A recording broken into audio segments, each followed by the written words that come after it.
Well, everyone, it appears the same satanic organization that pulled off the first moon deceptions is back in action, and they have a launch window set to open as early as February 6th when it comes to their new Artemis mission, or Artemis 2, where they are launching a craft with people this time. They claim to have went to the moon and back with just the craft. Now they are sending people, and these people are going to be the first to go in over 50 years. you know, they destroyed that technology, but they finally built it back, going to be going through the Van Allen belts. And so I want to point out how this is not only a lie, but they are obviously satanic in their origins and the things that they are doing now, the false gods that they serve, they name their missions after. And there is no coincidence that all of these names, names like Saturn, Apollo, and Artemis, are incorporated into the Great Seal of the U.S. That's what it's based on, a new order of the ages. That's what Novus Ordo Seclorum actually means. And it's based on a poem of the Eclogues by a Latin poet, Virgil, who was basing his writings on a Cumaean prophecy. And it's a Roman prophecy. If you've never heard of that, it's just some false prophet in Rome who used to sell these false prophets, because she was a prophetess, to the kings during times of chaos so that they could find order and make order out of chaos. And this specific poem that quote is based on, Novus Ordo Seclorum, says, "Now has come the last age of the Cumaean prophecy. The great cycle of ages is born anew. Now returns the maid, returns the reign of Saturn." The Apollo missions. What rocket did they use to send people up there on their deception? A rocket called the Saturn rocket. And then it says, "Now from high heaven a new generation comes down." Sounds like the fallen. "Yet do thou at that boy's birth, in whom the iron age shall begin to cease, and the golden age to arise over all the world." Their golden age. And they say, "Holy Lucina." I looked up who that was. It's Artemis. And then it says, "Be gracious. Now thine own Apollo reigns." So you have Saturn, Artemis, and Apollo. That's what's mentioned in that poem that our great seal of the U.S. is based on. I thought when they put "In God We Trust" on there, they were talking about my father. They aren't. They trust and worship and serve a different God. And it's not the one true God. It is some false deities that they have worshiped countless times. They have been deceived by these demons throughout history. And we see this happening yet again. And that's why their missions bear the names of these deities, going all the way back to their very first one, which was Mercury, who was actually the guide of souls to the underworld. In the mission patch right below him, just look at it. To me, when I saw that, I thought, man, this looks satanic.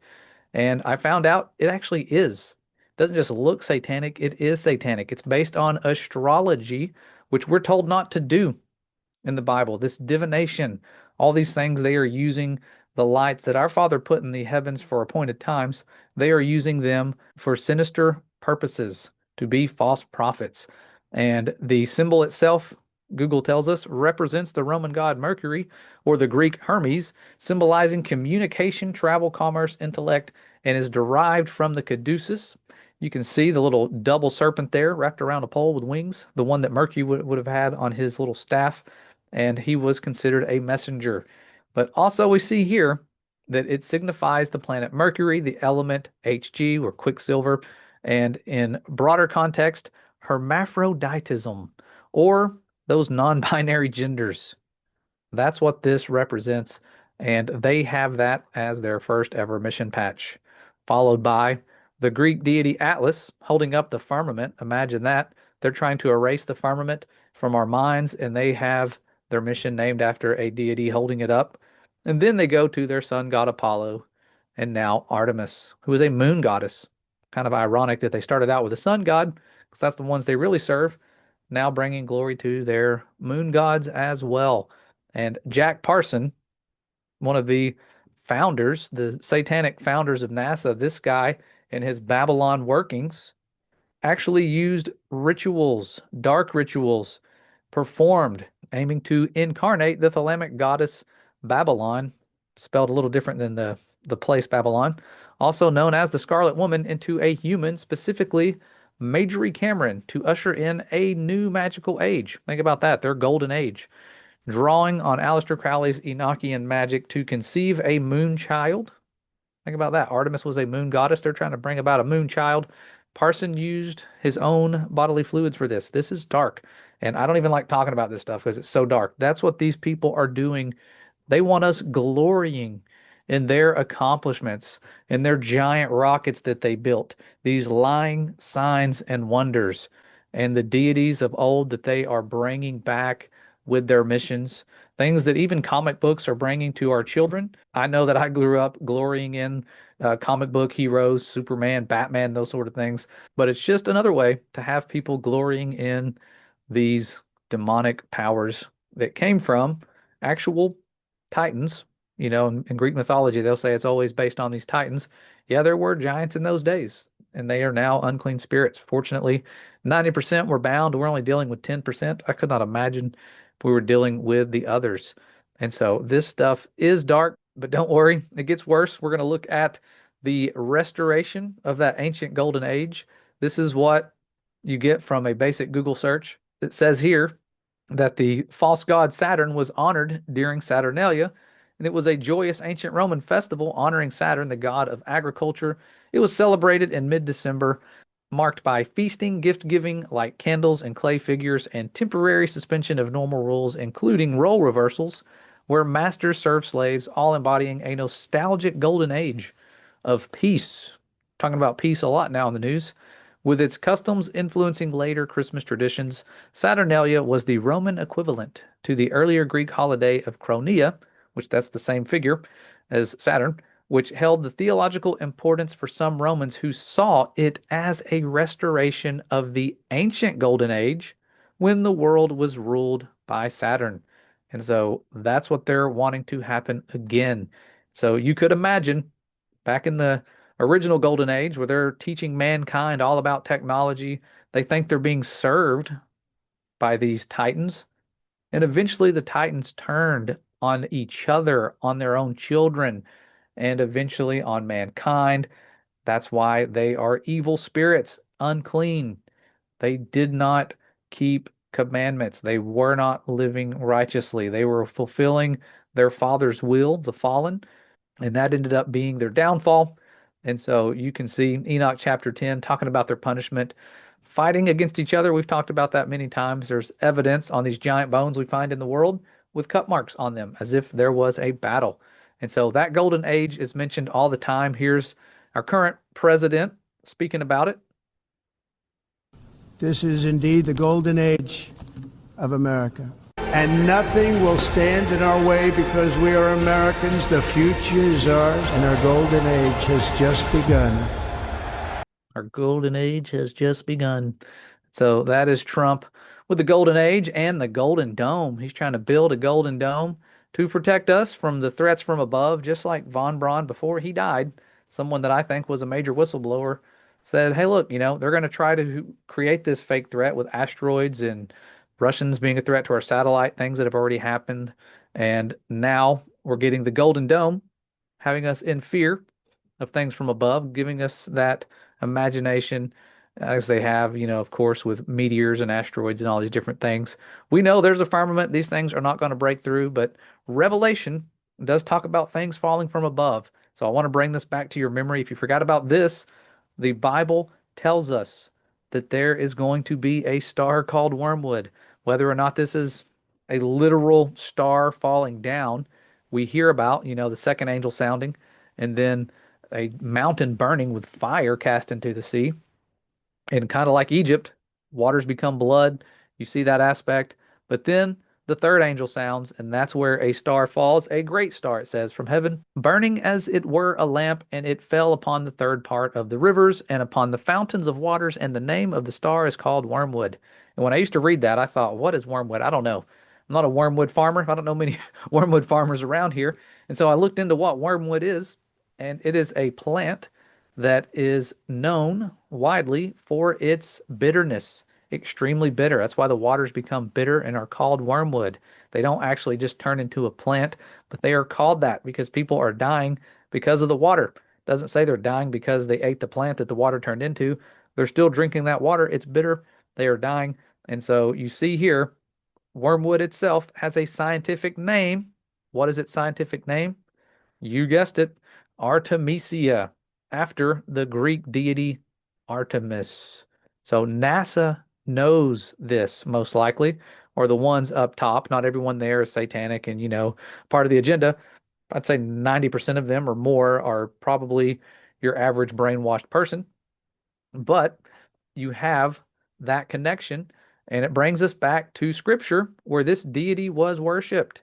You have Paul and these people going around preaching the gospel of the kingdom. Miracles are happening. Why is this a bad thing for people who worship Artemis?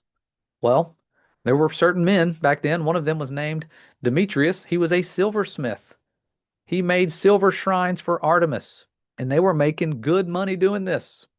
You could imagine if your whole town worships this deity and you're the only guy over here making statues, or you and a few others, you're going to be making a lot of wealth for yourself. And so they called together all the workmen who had the same occupation and said, Sirs, you know that by this craft we have our wealth.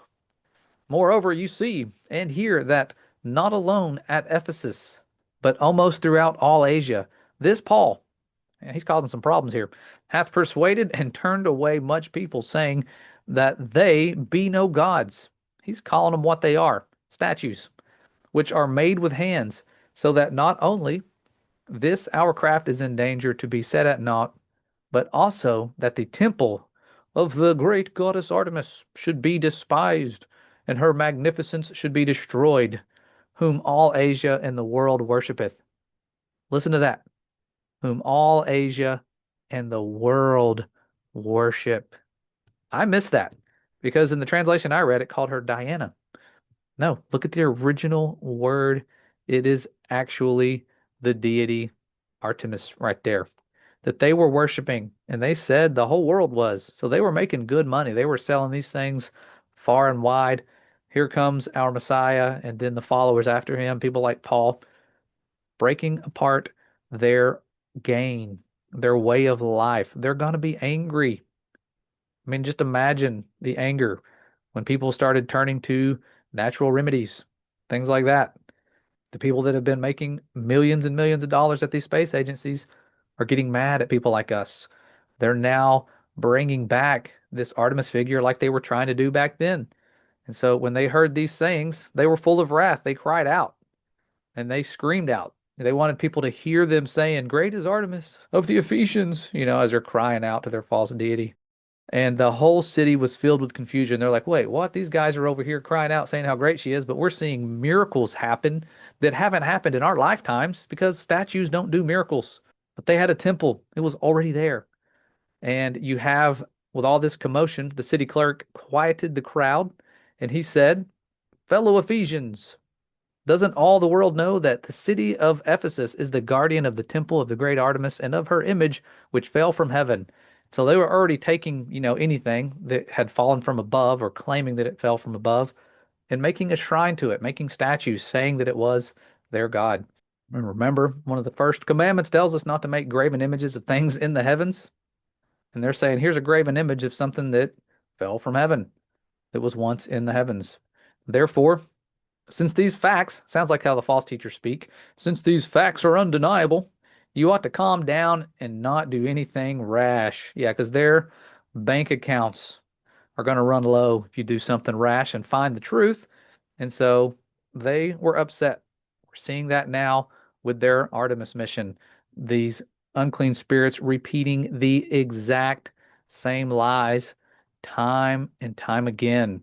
Remember, they used the Saturn rocket to get the Apollo astronauts to the moon. Now they're using the Orion spacecraft. There's their original logo right here, designed by a Star Trek animator. Think about the coincidence there.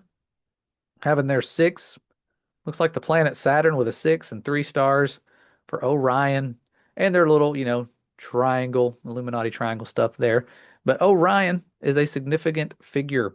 throughout ancient worship of Bel. Because you can see the Bel statues, pretty much all of them have this pose. Why do they have that pose? Well, look at Orion, same pose. Not a coincidence. And you'll see that left foot forward, right hand in the air. We've pointed this out many times on things, even like Statue of Liberty and the Statue of Lucifer. They just happen to look like twins because they are. It's the same being.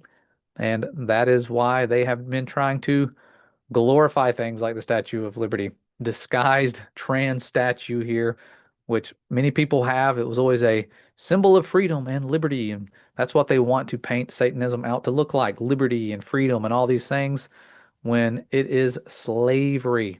They got the little broken chain there. We had one bound in darkness in chains here. Now they're glorying in that one, doing these things, putting the archway of Bel right there in DC. Now we've got the Triumphal Arch, which used to connect two buildings together, one of those with the Temple of Bel.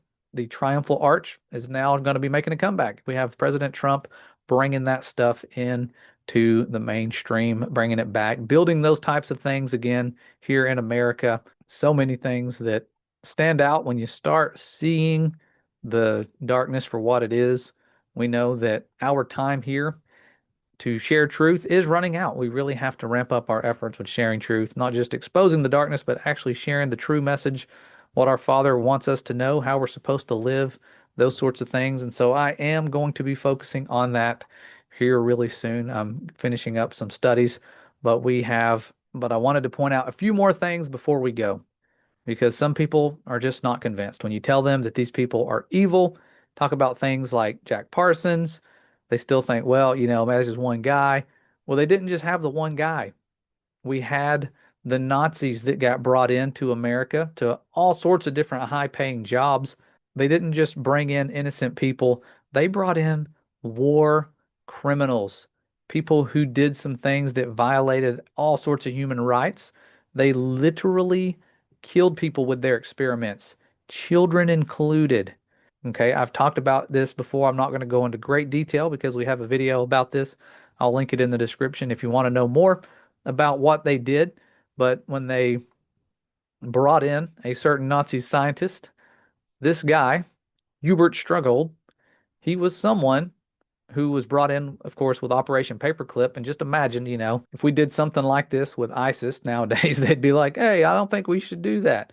But nobody really spoke up back then. They allowed these war criminals to be brought over here, paid and publicized, and they still have awards in people's names like Hubert Strughold, and they have like entire libraries built for this figure. However, when you look into some of the things that he did before being named the chief scientist of NASA's Aerospace Medical Division back in 1962, he was doing experiments where he took literally 6 epileptic children between the ages of 11 and 13 from Nazi Brandenburg Euthanasia Center to his laboratory, where they were placed in vacuum chambers to induce epileptic seizures in an effort to stimulate the effects of high altitude sickness, such as hypoxia. So he was experimenting with these children. There were obviously some bad side effects that occurred, and many people died as a result of these types of experiments. They would take prisoners even and put them in freezing water and place them in air pressure chambers and did all these invasive surgical procedures without anesthetics to living people. Many of them died. This is extremely sad. These are the people we brought to NASA. And what did they do while they were here? Well, they did other experiments, even everyone's beloved NASA doing vacuum experiments. If the people don't get you, the dog surely will. They did experiments with man's best friend. My friend George actually told me about this, and I thought there's no way there's going to be papers about this, but there are on their own website. Got the link right there in the bottom right, talking about living, breathing animals brought in that died. Many of them died and were slowly killed, rapidly killed, painfully killed. Like they were doing this. And I know that's hard for a lot of you animal lovers to hear, but it's not just animals. They would be willing to bring in people who did these types of experiments and had more knowledge than us because they were doing this with living people in vacuum chambers. It's why you don't see them putting astronauts in vacuum chambers, they know what happens. They've done it to real people before. They wouldn't do it to their own unless they go. That was strange. I do not know what happened. As I'm talking about this stuff, Zoom just disappeared. And so this stuff is dark. They don't want you guys knowing about all this stuff.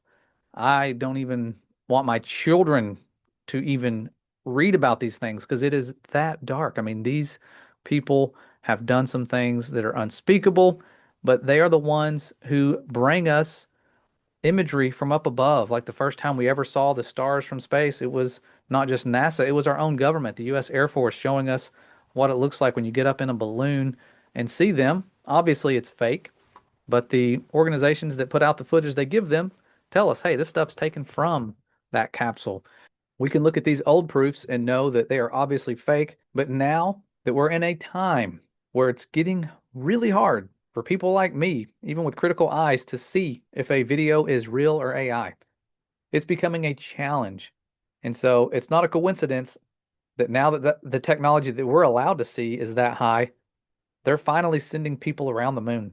I don't think there's a coincidence. I feel like they're pulling out all the stops. They're mad because people aren't worshiping their false science, just like those people were mad about the worship of Artemis coming to an end. They're bringing that deity back to deceive the people, just like they did in Ephesus. And so their ability to deceive is getting better. We can look back at the old fake stuff and know that they're lying.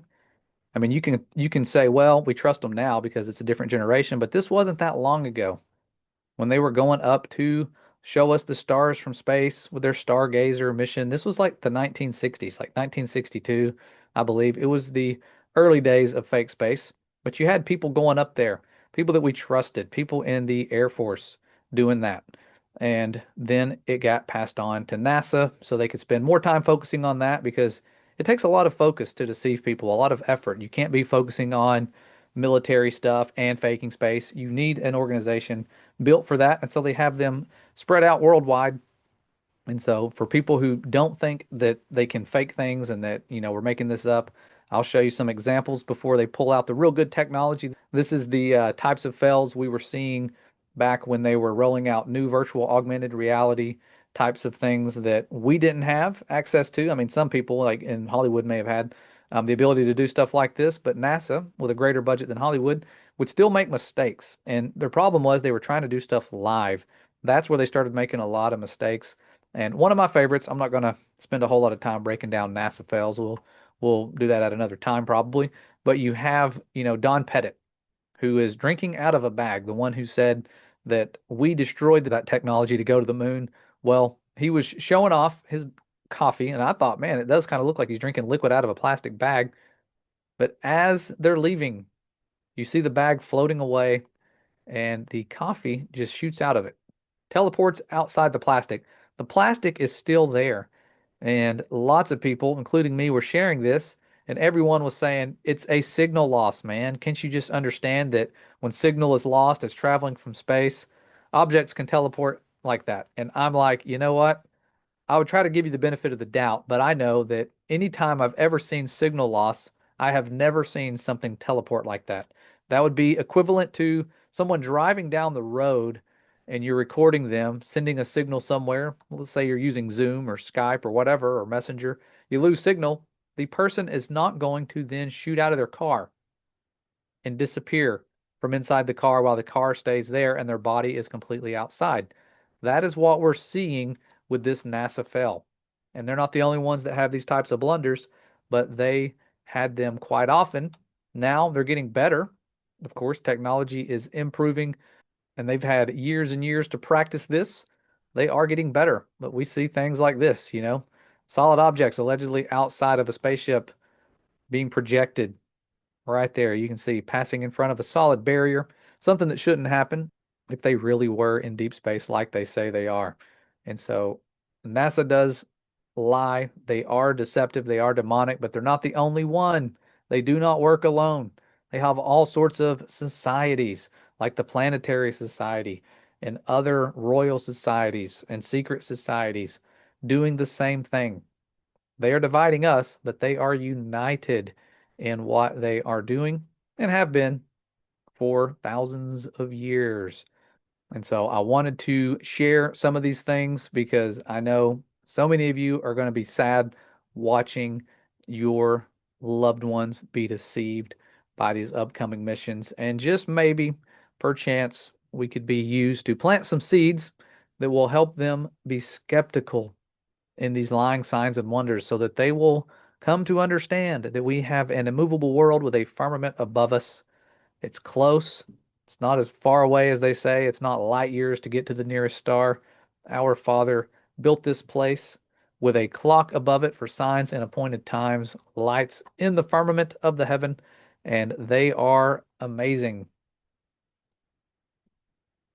And very soon, we know that some of those stars may begin to fall. We want people to be ready for the last trumpet and that starfall event, to not have fear when that trumpet blasts, to be prepared. And so that's all I wanted to share. You guys are the best. I thank you for all of your support, all of your generosity. You guys have helped us out in times of need so often. So we thank you for all of that and your continued support. If you do want to support us, do know that anyone who becomes a supporter gets access to join our weekly word studies. We have them every Sabbath, and they are a major blessing. So all of our supporters have that ability. If you have become a supporter and did not receive an email from me, let me know. I will send you one so that you can get on the list. It's an email list we send out with links so you can join us live, and it's the best of the best people that join. I try to keep it limited to supporters and those that the supporters approve of because I want people to be humble who are doing studies with us. It's not about head knowledge and who knows the most and all of that. It's about seeking truth and being humble and finding out how we are supposed to live and navigate the world in these last days. And so that's it. Stay humble, stay ready, and we'll see you next time.